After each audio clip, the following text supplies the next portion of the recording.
good morning. Saturday today. Ito, nangangalakal ako. Para meron kami pambiling pagkain. Ganito lang buhay dito sa Amerika. Mga po na ito. Nag-ipon sa bucket ko sa bahay. Yung mga soda sa mga anak ko, pati yung beer cans. So, ito. Siguro, binibenta ko itong kalakal ko. Nakikita mo yan, oh. Ayan, ang pandito style.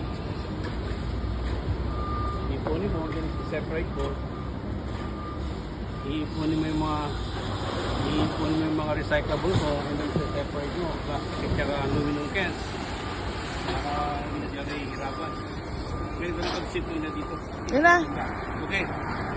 Alright. Oh, magkano kinita mo dyan sa kahera? This is $56. Can you imagine that? I got $56 for all the recycles. Yan lang yung mga basura sa backyard ko.